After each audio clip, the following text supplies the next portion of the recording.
Welcome to the KDFL Dynasty Football Podcast. It's the Dynasty Podcast with a league to follow along with. It's me, Brett Still, and we are almost back, but not quite. But joining me right now is Mr. Jonathan Detroit Haynes. How are you doing, sir? Yo. It's great to be back. I'm pumped up. I'm ready for the season. I'm ready for the draft. I'm just ready. Let's go. All right. So we have a little preview for the people on this beautiful Thursday morning. The KDFL draft is upon us. It is this Saturday night. So we are going to go through the draft and how we got here and what we're looking forward to the picks. And also we have a few draft stats. And then to cap the show off, we are going to go through the divisions. We're going to redo the divisions this year. Yeah, we do that every year. So okay. Yeah, so we're gonna get the divisions lined out for us as well. So this will be a little bit of an unveiling for the KDFL members as well. So all right, getting back into podcast form. Here we go. Let's look at the KDFL draft order. Now, picking number one via the Nick Chubb trade with the Roxalana Renegades. He was actually the lowest odds, or this team was actually the lowest odds going into the draft lottery. Somehow miraculously came out on top. It is the Wake Forest Lumberjacks, and it is hard to find a team with a bigger need of a first pick than the fellas in Wake Forest. All right. yes, Picking number. That team is struggling. The team is on the struggle bus. A number one overall pick will certainly help that. They haven't picked number one since 2020, and that was Clyde Edwards-Helaire. So hoping for a better time this go around. Now, number two, it is everybody's favorite, the Melbourne Mega Powers. This trade paid by the iron price. This was an iron price trade in order to move up to number two. This was the original Nakati Zim Masters draft pick, but it came to the Mega Powers via trade with the Hurricane Wampus Cats, where we sent away our beloved, the best draft steal we've ever had, Mark Andrews. Now finds a home in Hurricane. He finally did it. Finally did it. Not without many reservations. Lamar, why are you still in Baltimore? That was not the plan. Okay. Picking number three, my co-host here, the Elkview River Rats. You are all over this map. Can you please tell us what this pick is, number three? Oh, my gosh. I have so many picks. I think we did a stat last year. You went through. I clearly had the most trades throughout the season or throughout the whole entirety of this league. Yes. I traded pick number 7 and 10, and then I had the Zen Masters first for next year. I sent them also to the Kings. I got the Kings pick number 3, and then I got who was it? The Renegades. I got their second for next year too out of that deal. So I made a little trade.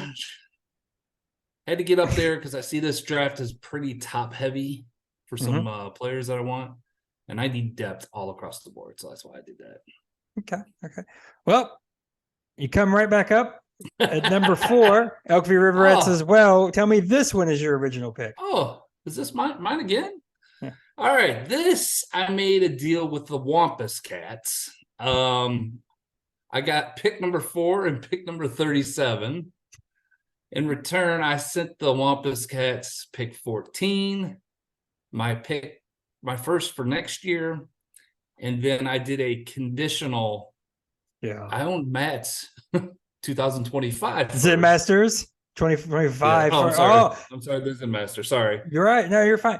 The reason why, because I do remember this now. It was if you landed outside the top 4 or outside the top 3. That pick. You get the Zen Masters 2025 first, and you landed in a beautiful spot at 4, the perfect spot for this. Yes. So I ended up making that conditional pick. So I will still keep the best of those first. Or no, I think I ended up trading the other. I don't know. I've made so many trades. It's so hard to keep up.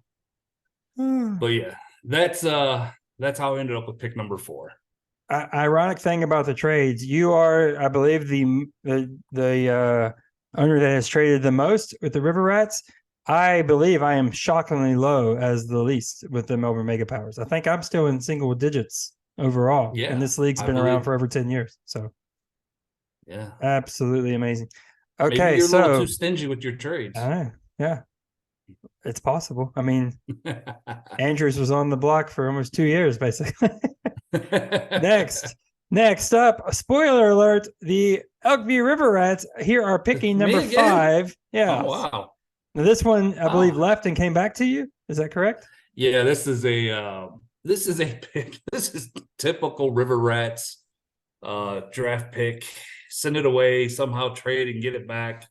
I sent this one, or I got this from the Zen Masters by trading them Lamar Jackson, who probably was go down as one of my best draft picks ever. In return, I got my original first that I had made a trade with him. I don't even remember what that trade was about. I got the Zen Masters first next year and the fourth next year. And I also got this year's MVP, Derek Carr, in that trade. So, Derek Carr is sure to be a frequent topic of conversation this year. Yes. Okay, so number 6 is the Melbourne Mega Powers. I want to say, let me check it. I'm doing quick math. I think it's your original pick, ain't it? It is my original pick, except only the Wampus Cats later in this order. Me and the Wampus Cats. That's a guess on the Wampus Cats. I'm not 100% sure. Let me double check here. I'm checking. Sorry. No, I am wrong. This pick, number 6, is the only pick that is the person's pick. This is the only pick that has not been traded in any form or fashion. I thought maybe the Wampus Cats, but I believe they left us in the playoffs one round before this. So Melbourne Mega Powers pick at 6. Number 7 is the Kanawha County Kings. No, you're good. Number 7 is the Kanawha County Kings. What'd you have for us on that?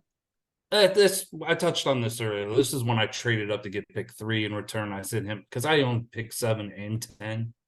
So I comboed those together so the Kings would have that. That's how they got pick number 7. All right. And we mentioned the Evil Empire coming fresh off back-to-back championships. Now are back in the top 10. They are picking 8th. And this was the massive trade where the Evil Empire looked to get a little bit younger. They sent Derrick Henry, Joe Mixon, and pick 37 in exchange for pick 8. And then later in the draft, pick 22 and 29. So a little bit of a cash in. Yes. You got your titles and you want to try to stay younger. So yeah, this is the move that the Evil Empire has perfected over the years in this league. We call it the Belichick. Yeah, you'll love that. Trades off when these guys are getting old. People think that they're near the top. They're like, "Oh, these players are going to put them over." While he unloads them, he gets better picks, and he's really good at drafting. I have to give him that. So that's why he stays near the top. Now, picking at number 9 is the Hurricane Wampus Cats, and I could not find the actual trade where this went down. I'm trying to make sure I have it, but I don't see this actual trade. Was could have been a previous year's trade that's now spilled over. I don't even see. Yeah, it's originally this was originally the this draft pick would have originally been, I believe, the Marmot Midnight Riders pick. Yes, this would have been the Marmot Midnight Riders pick. It went to the Zen Masters, and the Zen Masters shipped it to Hurricane. All right. Now, number 10, this is originally the Doberman's pick. It has now found its way to Kanawha County for their second pick in the top 10. As we already alluded to, how he has 10 and how he has 7 is because of the Elkview River Rats. Now, number 11, a second appearance, the Wake Forest Lumberjacks. And rounding out with the Evil Empire's original first round pick are the Wake Forest Lumberjacks. So the original 3 podcasters make up 8 of these 12 picks, with the Kings making up 2 and the Evil Empire and the Wampus Cats each having 1. This is some sort of record. Only 6 teams, only half the league is represented in these top 12 picks. Last couple of years, the trading has really escalated in this league, and you see it played out. As I like to say, the bill has come due now for a lot of these trades where people were going for it, and the patient, quote unquote, maybe bad teams looking to rebuild are now able to cash in on some of that. So, all right. There is, of course, the dynasty draft is the largest number dynasty draft that I'm aware of. 5 rounds. Of course, we do have the IDP, so that factors into the draft. The individual defensive players, that factors into the draft needing to be longer. And as well as we have 3 complimentary picks, last year's Rookie of the Year, offensive, Rookie of the Year, defensive, and the Golden Douche winner, which is the first, basically the 7th place team, the best bad team. Basically, it's the playoffs with all the losers. Yeah. So we end that I've been runner-up in 2 years running. Amazing. So basically we end with 63 total picks. It's a long night. It's a fun night, and I'm very much looking forward to it. Now, some more stats. Let's flip to the next stats. I have organized the total number of picks in the KDFL draft. And I'm proud to announce that we have a new record. The old record of 12 lasted just 1 year from the Zen Masters. It is now the Wake Forest Lumberjacks with a whopping 13 picks in this year's draft. The rosters are only 40 players deep, so he's converting over 25% of his entire roster. Shouldn't be hard to do through these draft picks. So this day is going to be a busy day in Wake Forest. Yeah, I was looking the other day, and I have 9 picks. I'm like, what am I going to do with 9 Spoiler picks? alert, number 2 is the River Rats with 9 picks. Yes. There I go, always ruining your stats. Almost a quarter of his team is getting replaced come Saturday. Just for the record, of course, we said 5 rounds. So obviously the average would be, if you did nothing, would be 5 picks that you would have, assuming you didn't win any of the extracurriculars. Man, you're really good at math. Yeah. 5 rounds, 5 picks. Next up, third is the Kanawha County Kings with 6 picks. It's a tie, really. The Kings and my Mega Powers have 6 picks apiece. Let's see here. Now, fifth is there's a 2-way tie for 5th. It's the Marmot Midnight Riders, who, coincidentally enough, have not picked in the first round since 2020. Technically, they picked in the first round in 2021, but that was Zach Wilson, so we don't count it. Wow. Gotta get the rust off the jokes when we're starting a new season of the podcast. Always a little shots at Mike. I like it. So, it says jokes the Trey Lance drafter. All right. The Evil Empire and the Marmot Midnight Riders both at 5 picks apiece. The Wampus Cats and the Zen Masters come in next with 4 picks apiece. And in spots 9, 10, and 11 are the Gamblers, Dobermans, and Renegades with 3 apiece. And the man who hardly ever drafts, the St. Albans Sinners, have a whopping 2 picks in this year's 2023 KDFL draft. Now, would you like a stat that is going to absolutely blow your mind? Okay, go ahead, because I was going to say make a comment about the last team you just said, but I don't want to ruin. Okay, if you would have spoiled this, we would have ended with half an episode for season 5. Okay. This ain't the new season. It's half an episode. That's what I'm saying. Okay. No, you're fine. The St. Albans Sinners last picked. This is their last pick they made in the KDFL. Pick 24 in 2021. That's exactly what I was going to say. Their first pick in this draft. The Sinners do not pick until pick 50 in 2023. That is, it has to be. That is a record that maybe never will be broken. 151 picks in between the last Sinners pick and this one coming up. 151 picks. Absolutely incredible. That's not that's insane. Like I have not looked at the roster, so I don't know how old or young they are, but hey, I can't think I will give it to him. Young. I don't know about his 2023 prospects, but he was in the title game in 2024. Yeah. So some moves had to work out right. He squeezed in. He got the last playoff spot. Got the last playoff spot, made the most of it. I mean, some say he technically. There's some say that he won that championship. I'm not saying. I'm not saying it. But the score was the score at a certain point. There was some. There was a little bit of controversy out there. Okay, so I just realized I need to change something.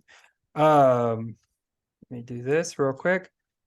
That is your draft pick breakdown and some few extra stats for the people.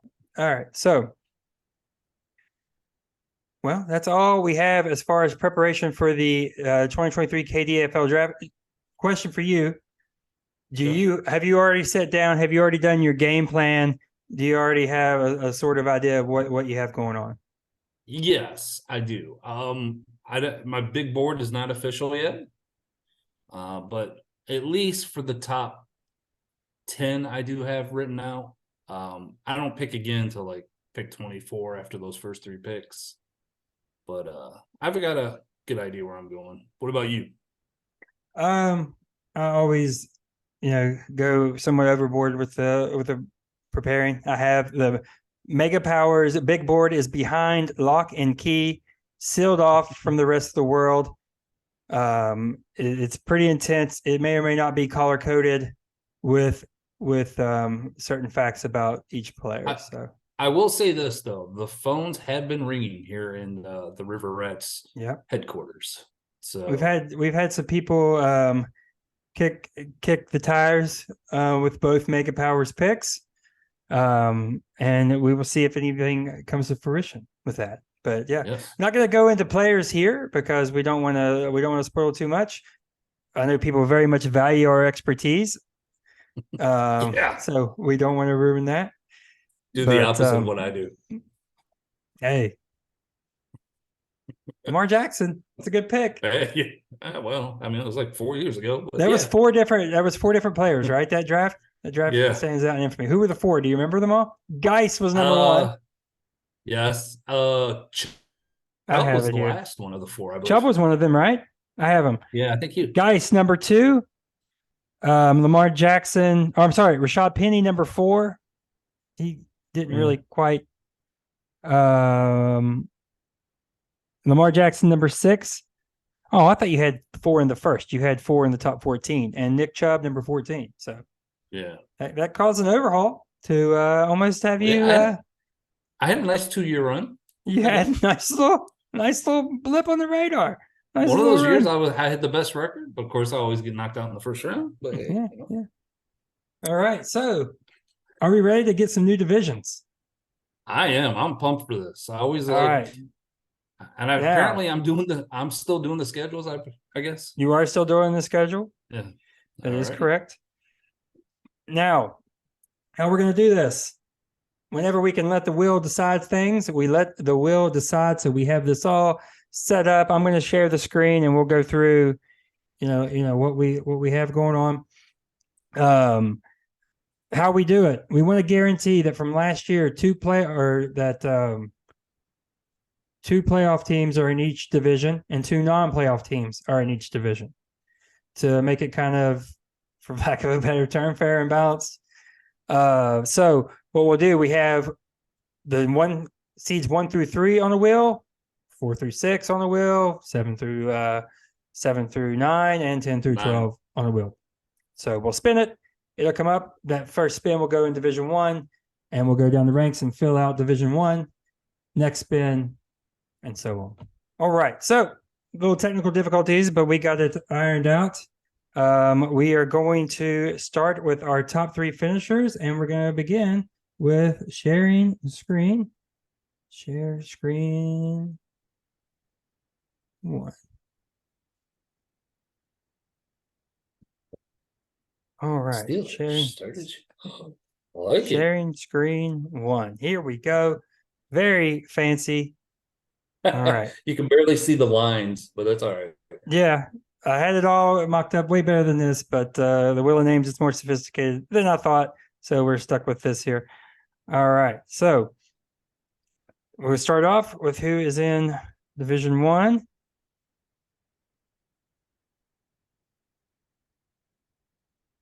Going to be the Marmot Midnight Riders. Hide them. All right. And Division 2. Loving the logos. The logos are popping. The Evil Empire. And that means that the Sinners are in Division 3. So we'll go here and get this away. Get that out of there. We'll go here. Division 1, Midnight Riders. Oh, look at you getting all fancy here. I'm trying, dude. This is not going. This is not what we wanted, but that's what we got. Midnight Riders, Evil Empire was number 2.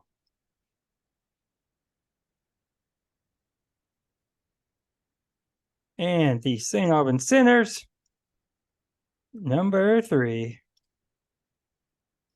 All right, so if we look at the teams, there are going to be people that want to end up, not to say it, but to say it, in Division 3.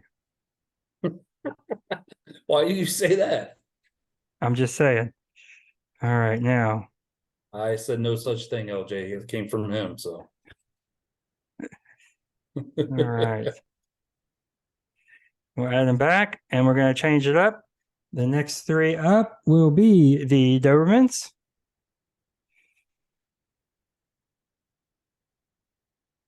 The Gamblers.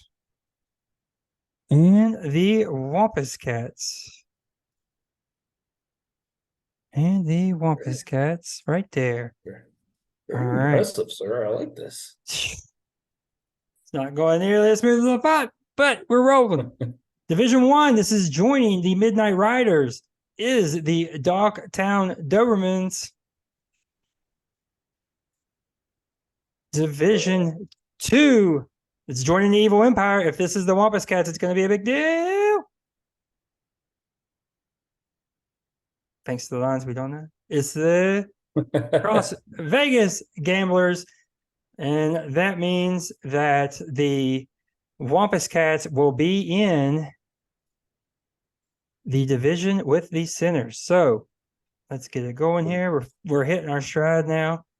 I'm already going to say it. Division 1 is looking like... Division 1 is looking tough right now. Tough. Yes. Gamblers in Division 2. But it's always going to look tough because these are, I mean, like we said, these are the 6 playoff teams. So, yeah. And this is Wampus Cats, I believe. Yeah. All right, so there are those. All right, now let us go back to the Wheel of Names. And we will add back us, and we will go with the Renegades here. I think this is an up-and-coming team. It is.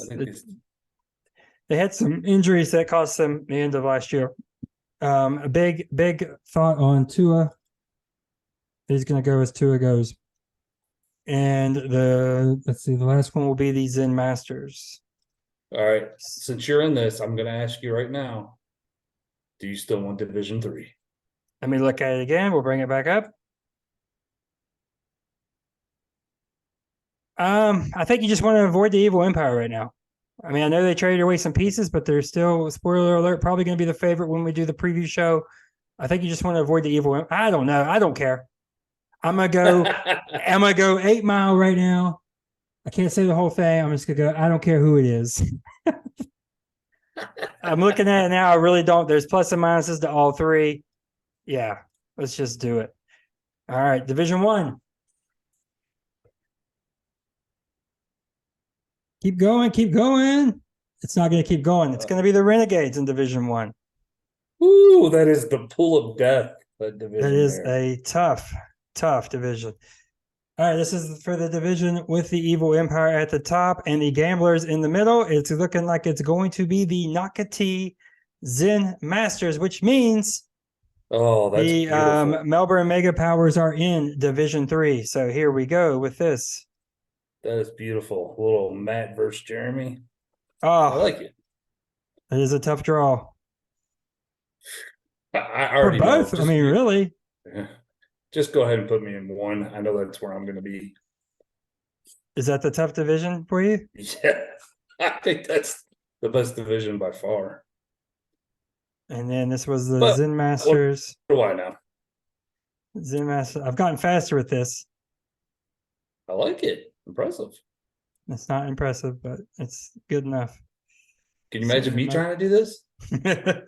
All right, here we go. The final division. Oh, I did not know I could move that. That's awesome. That would have been helpful a while ago. All right. Let's bring the third wheel back in, and let's do it with over. The River Rats. Woo. The Kings. And then the Wake Forest Lumberjacks. These are our bottom 3. I don't know why your logo is always so huge, but it is. Because I'm a big guy. Off we go. This is Division 1. This is the toughest division in Detroit's eyes. And he is going to avoid it. It's going to be the Kings that end up in this division. So, Division 2 with the Evil Empire. Here we go. Keep spinning. Keep going. Oh. Division River Rats. Ridiculous. The River Rats end up in Division 2, which means the Lumberjacks are in Division 3. So, let's put it together here. Let's put together our final thing. It was the Kings first, I believe. Where are my Kings? There they are. The Kings in Division 1. Brett, can we just do this all over again? No one will know. Right? I thought about that. I thought about them wondering if they gambled or not. I'm like, promise you, I'm not going to go through all this twice. All right. Wow. I will rank them. I do believe it's quite obvious. Division 1's the toughest. Division 2 is the hardest, or the middle, and Division 3 seems to be the easiest. I mean, it's kind of not. I don't know that that's much up for dispute. Oh, not Nakati, the Kings, or I need you. Yeah, the River Rats.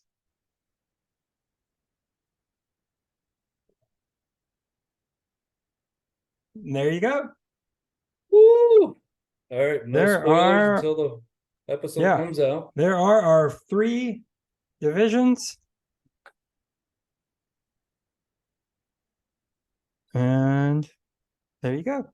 Yeah, I do agree. Breaking this down right now, I'll go ahead and stop sharing. But the Division 1 with the Midnight Riders, Dobermans, Renegades, and Kings. And the Kings are on the rise. The Renegades have been knocking on the door for the last couple of years. The Dobermans made a lot of moves. Of course, they have that duo of Herbert and Burrow and Allen. And the Midnight Riders are coming off 2 championship appearances in 20 and 21. Division 2, of course, the Evil Empire, 2 straight championships. The Gamblers, off of a championship in 2020. The Zen Masters made a lot of moves and secured their 2 future quarterbacks in Lamar and Lawrence. And the River Rats, like we said, 3 picks in the top 5 of this year's KDFL draft. The Sinners coming off of run-up appearance that lead off Division 3. The Wampus Cats, we all know the moves that they've made. They acquired those 2 running backs from the Evil Empire to really help give them a push. I also hear that they may have Mark Andrews. The Melbourne Mega Powers have 2 picks in the top 6. And the Wake Forest Lumberjacks, again, 13 picks in this draft to round out Division 3. So, stop the share. Yeah. That's tough. Off we go. Saturday night. Woo! Yeah, I'm going to be anxious to see everyone's reaction to this. Yeah. I'm sure it's going to have some happy people and you're going to have some ticked off people. Look, all it is one extra game. We don't know what's going to happen. Yeah. We don't know the injuries that'll happen. We don't know when you'll play these. I mean, you typically how we do the schedule is you're going to play them at the beginning, you're going to play them at the end. I promise you, the team you face in the beginning will be drastically different than the team you place. Yeah. When you play that same team at the end, there's just too much that happens during the football season. Too many injuries, too many trades, both in the NFL and the KDFL. So, anything else? And we hit the road here, and there's nothing left to do but do it. Yeah, good little practice show before we really hit the season here. Yeah, we hit our bumps like a practice show. Yeah, I think we are going to have some different guests this year doing host. Yeah. Won't be the same crew as usual. Yeah, will not be the same crew. Going to rotate more people out. I already have one segment planned for a little one-off interview. Won't be an official episode, but will be something we do one-off that I want to do more of this year. So hopefully that pans out, but that will come out before the season starts. Won't get an episode the Thursday after this airs. That's the break week. Then the Thursday after that, preview episode. Thursday after that, week 1, and off we go. Yes, I'm ready. Let's go. All right. So we'll wrap this up here. For Jonathan Detroit Haynes, I'm Brett Steele. Whoa. Tried to skate. What are you doing here? What are you doing? You know I got to First show. Come on. First half show. Yeah. Well, anyways, I want to say it's great to be back. I do look forward to this season. To all our millions of fans that will watch us on YouTube and wherever else. We love having you guys, and Brett, you suck. All right. So once again, from Jonathan Detroit Haynes, I'm Brett Steele. We will see you with the full draft results and our preseason preview 2 weeks from now, right here on the KDFL Dynasty Football. Keep it calm for the end of the year. Gotta save the voice. Podcast.